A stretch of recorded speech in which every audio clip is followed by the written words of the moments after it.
La dernière partie de ce chapitre traitera des cristaux covalents.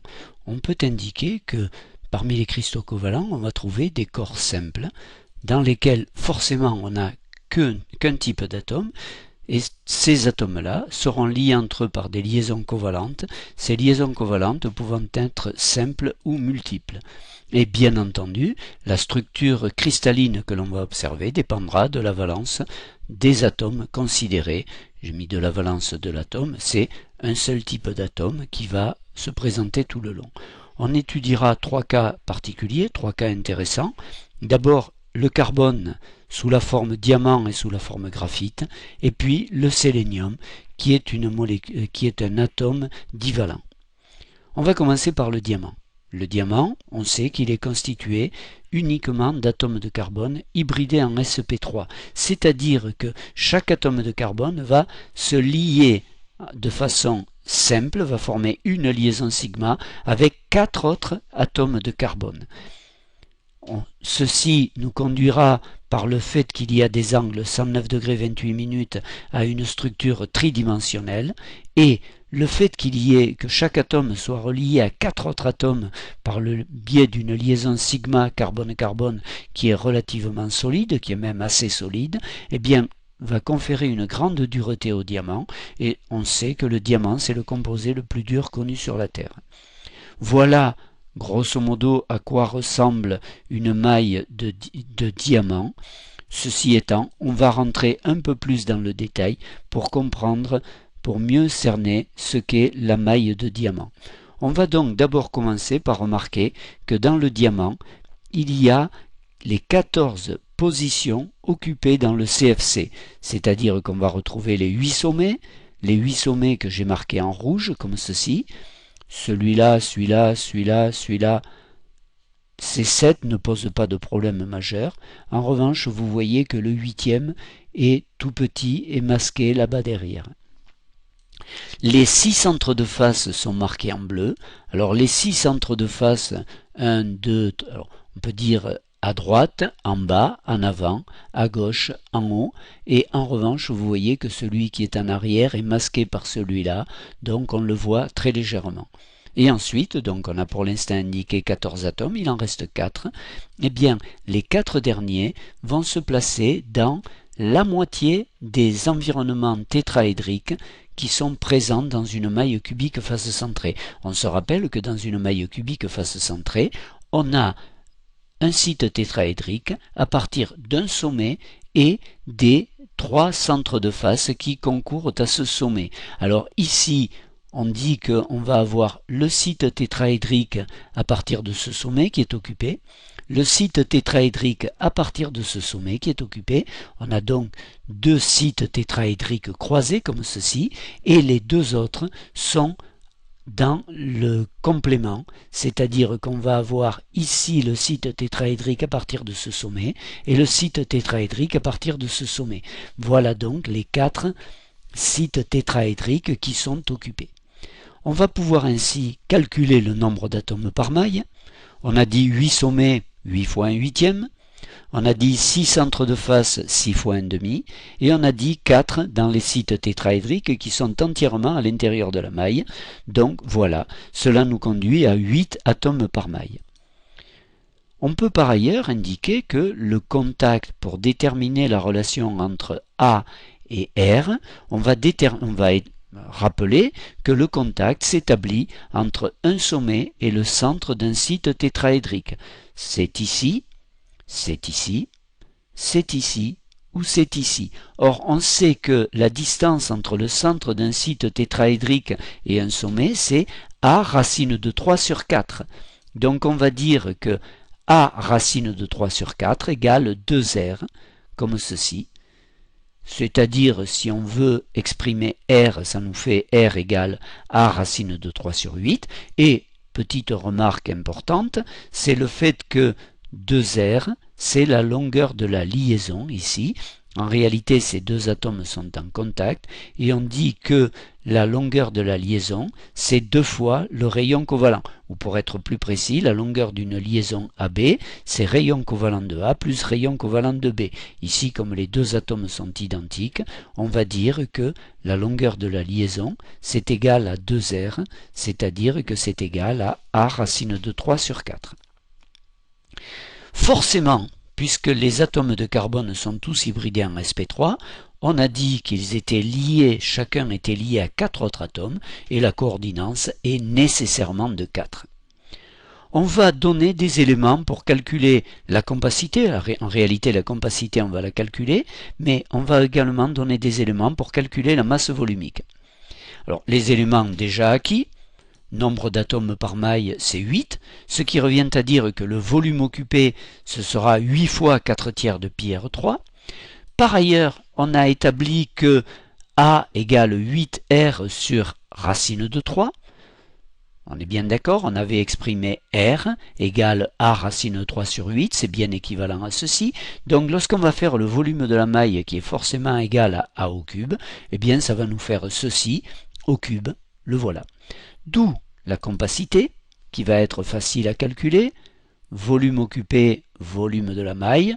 J'ai simplifié tout ça, et j'arrive donc à une valeur voisine de 0,34 pour la compacité, ce qui revient à dire que dans le diamant, qui est pourtant très dur, eh bien on a 34% d'espace occupé, ou si vous préférez, 66% de vide. Pour la masse volumique, eh bien on va faire la même chose. On va dire que on a 8 atomes par maille, donc la masse d'une maille, c'est 8 fois la masse d'un atome. Ici, j'ai mis la masse molaire en kilogrammes. Normalement, vous connaissez la masse molaire du carbone. Vous dites c'est 12 grammes par mol. Eh bien moi, j'ai dit que ça faisait 0,012 kg par mol, de manière à avoir la masse de la maille en kilogrammes. Et la masse volumique, ça va donc être 8 fois 0,012, c'est-à-dire 0,096. J'ai tout le reste qui est ici, avec juste une petite chose, c'est que pour l'instant je ne connais pas le rayon, je ne vous ai pas donné les éléments pour déterminer le rayon, et donc je ne peux pas calculer ρ. On fera cela dans un exercice complémentaire. On va ensuite passer au graphite. Le graphite, lui, est constitué d'atomes de carbone qui sont tous hybridés en sp2. Cela revient à dire que chacun des atomes de carbone va se lier à 3 atomes de carbone dans un même plan. On va retrouver quelque chose qui ressemble à la structure du benzène, mais ça va être des cycles benzéniques accolés les uns aux autres. On sait également que là-dedans, il y aura des doubles liaisons délocalisées. Et autre chose, c'est que les atomes de carbone vont constituer ainsi des structures planes. On aura donc des couches, des lamelles de carbone graphite, et ces lamelles seront accrochées entre elles par des liaisons de type Van der Waals qui vont provoquer un arrangement spécifique des couches que l'on va voir rapidement. On va le voir immédiatement d'ailleurs, l'arrangement des couches. Je vous ai dit, chaque atome de carbone s'entoure de 3 atomes. On a donc ainsi des cycles qui ressemblent à des cycles benzéniques, sauf que dans le benzène, aux extrémités, il y a des H, alors que là, il y a des carbones qui amorcent un deuxième cycle, de même type que le cycle benzénique. On a donc un réseau très important de doubles liaisons délocalisées, et on va avoir, ça c'est une première couche, une première lamelle. On peut imaginer une deuxième lamelle strictement identique à la première, sauf que celle-ci va venir se poser au-dessus de celle-là. Et en réalité, elle ne va pas se placer n'importe comment, mais elle va se placer de telle sorte que on a des sommets qui sont communs, et puis que la couche rouge va mettre des sommets strictement au centre de l'hexagone formé par l'autre. La description par des mots est relativement compliquée, alors que le dessin semble relativement simple.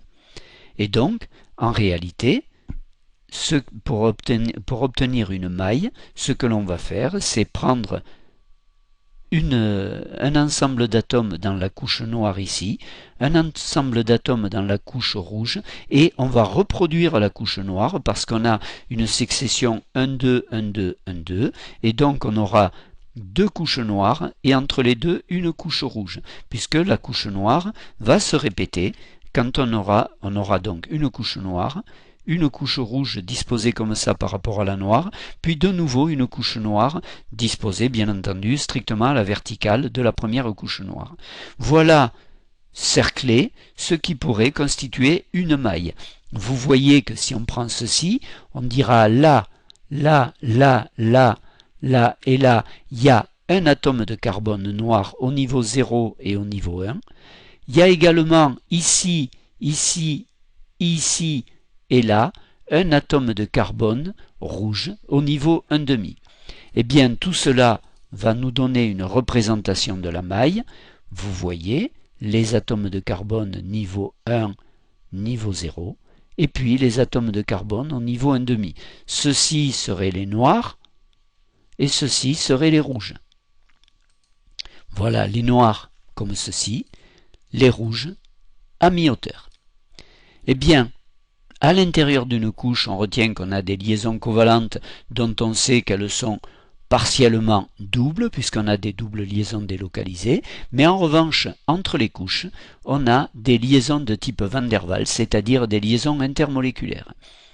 On va dire que le côté de l'hexagone, ici ou ici, ça n'a pas grande importance, c'est la longueur de la liaison carbone-carbone, et cela nous fait 2 fois le rayon covalent de l'atome de carbone dans le graphite. En revanche, la distance entre deux couches, on n'a pas les outils pour le déterminer en faisant de la géométrie dans l'espace, mais c'est quelque chose qui a été mesuré, et la distance entre deux couches, c'est donc 335 picomètres. Ce qui revient à dire que la hauteur d'une maille, c'est 2 fois 335 picomètres, c'est-à-dire 670 picomètres. Le nombre d'atomes par maille, eh bien, on voit les 12 noirs qui sont au sommet de la maille hexagonale, comptent chacun pour un sixième.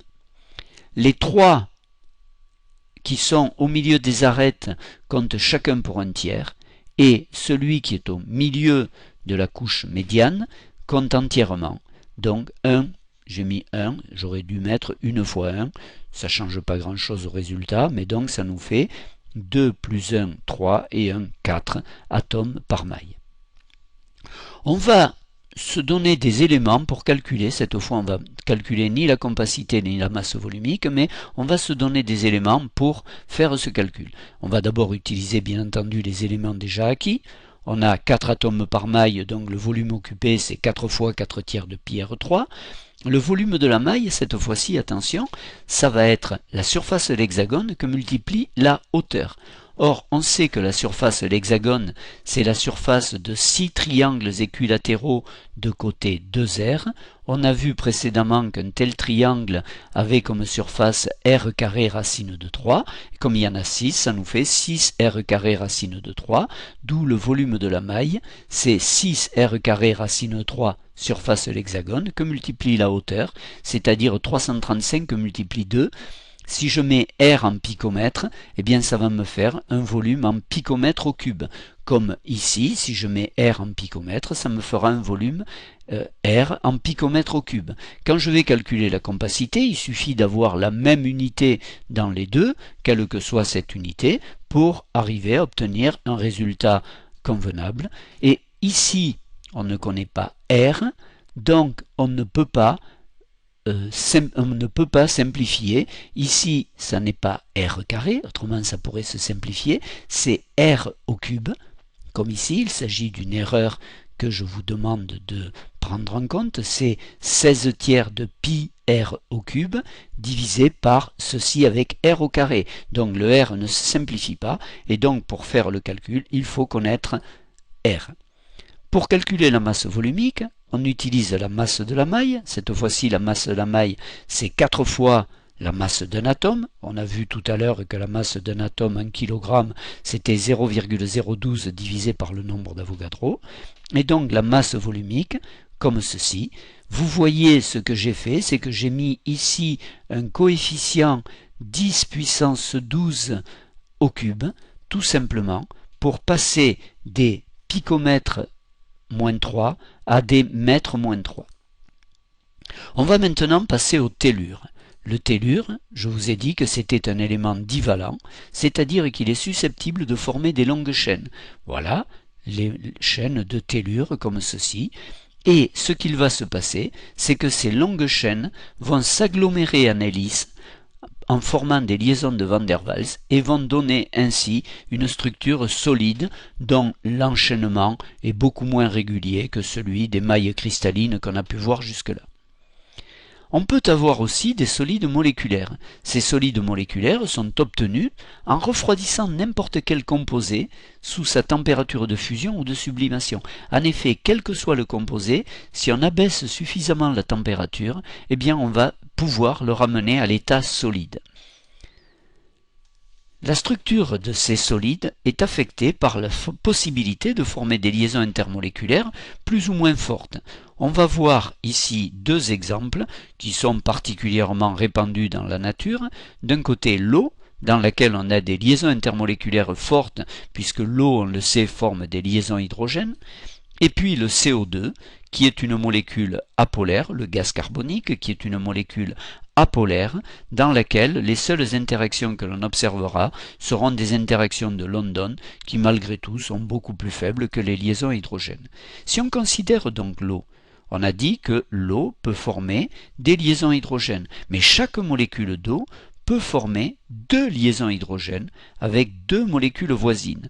La conséquence, c'est que dans la glace, on va avoir une structure tétraédrique autour de chaque oxygène. Autour de chaque oxygène, on aura deux liaisons chimiques OH et deux liaisons hydrogène, c'est-à-dire que la molécule voisine apporte son atome d'hydrogène pour faire une liaison H. Vous voyez par exemple cette molécule d'eau. Dans cet oxygène, il y a deux liaisons OH comme ceci, mais il y a deux liaisons hydrogène comme ceci. Mais vous voyez que ces deux hydrogènes forment des liaisons hydrogènes avec deux autres molécules d'eau. Ainsi, on peut dire que chaque molécule d'eau est entourée de 4 molécules d'eau, c'est-à-dire qu'autour de chaque molécule d'eau, on aura une structure tétraédrique. Et lorsqu'on fait le bilan, eh bien, il apparaît que l'eau, c'est une superposition de deux structures. On peut commencer par constater que les jaunes représentent des molécules d'eau. Ces jaunes-là, pour simplifier la chose, on a représenté des cercles vaguement déformés qui représentent des molécules d'eau. On a bien les 6 au sommet de l'hexagone et celui du centre, les 3 un triangle sur 2, vous vous rappelez, et de nouveau la même chose. Donc les jaunes forment bien une structure hexagonale compacte. Mais on se rappelle également que dans ces structures hexagonales compactes, on a des sites tétraédriques qui peuvent être pointe en haut ou pointe en bas. Si on regarde 1, 2, 3 et lui, il forme un tétraèdre pointe en haut. Eh bien lui se retrouve au centre du tétraèdre pointe en haut. Ici, lui avec des atomes des mailles voisines, forment un triangle et celui-là complète le tétraèdre pointe en haut. Lui est donc dans le tétraèdre pointe en haut. Et ainsi, ce que l'on peut remarquer, c'est que on va se retrouver avec un réseau jaune hexagonal compact et puis un réseau rouge qui en définitive va aussi être hexagonal compact. Ici, on retrouve bien les mêmes positions que sur le jaune. Ces trois-là, on les retrouve bien ici, dans les tétraèdres pointe en haut, et on aurait pu, si on avait fait une demi-hauteur de plus pour le jaune, observer qu'il y avait encore des tétraèdres pointe en haut pour la structure rouge. Et donc ainsi, on peut dire que le premier réseau jaune de molécules d'eau, qui est de type hexagonal compact, présente des sites tétraédriques pointe en haut, dans lesquels vont s'insérer les atomes, les molécules d'eau du réseau rouge, qui lui aussi est un réseau hexagonal compact. On va ensuite parler du dioxyde de carbone, c'est-à-dire le CO2. On sait que c'est une molécule apolaire puisqu'elle est de type AX2 et que donc seules les interactions de London vont pouvoir se manifester. En réalité, CO2 est relativement difficile à solidifier, mais il présente une caractéristique, c'est que son point triple est relativement élevé puisqu'il est à la pression du point triple est à 4 bars et quelques, donc bien au-delà de la pression atmosphérique traditionnelle, et donc on sait que à moins 78 degrés C, sous la pression atmosphérique, le CO2 qui est solide à moins 78 va passer directement à l'état gazeux, c'est-à-dire va se sublimer. C'est un système dans lequel les interactions entre les molécules n'est pas très fort, même à l'état solide, d'où la possibilité de passer directement de l'état solide à l'état gazeux. Et ce que l'on peut dire, c'est que les molécules de CO2 qui ont été représentées occupent les positions d'un cubique face centré. Dans le CO2, dans le CO2 solide, les molécules, les atomes de carbone en particulier, se placent de manière à occuper les positions d'un réseau cubique à face centrée. On a aussi des cristaux covalents dans lesquels on va avoir les molécules qui vont se relier entre elles en formant de véritables liaisons chimiques. L'exemple le plus classique, c'est SiO2. SiO2 ressemble tout à fait à CO2, ce qui est normal puisque le silicium est exactement sous le carbone dans le tableau périodique. Il a donc la même structure électronique externe, sauf que pour le carbone c'est 2s2, 2p2 et que pour le silicium c'est 3s2, 3p2. Mais donc il se comporte exactement pareil quand il est avec l'oxygène. Sauf que SiO2, comme ceci, va pouvoir, les liaisons SeIO sont, en particulier la deuxième liaison, est plutôt fragile. Elle va donc facilement se casser, ce qui va permettre une ouverture comme ceci. Et donc ici, une autre molécule de SiO2 va amener son atome de silicium et son atome d'oxygène vers le haut, comme ceci. Cela va nous permettre d'observer une structure tridimensionnelle constituée de N étant très grand, molécules de SiO2. Et donc ainsi, on retrouve la structure tétravalente du SiO2, de SEI, que l'on retrouvait pour le carbone, mais cette fois-ci, à la différence du diamant, on n'a pas des liaisons SI, SI, ainsi de suite, mais on a des liaisons SEI, O, SEI, c'est-à-dire que dans la structure obtenue pour le solide SiO2 polymérisés en quelque sorte, eh bien on n'a pas des atomes de silicium directement liés, mais ils sont séparés par des atomes d'oxygène.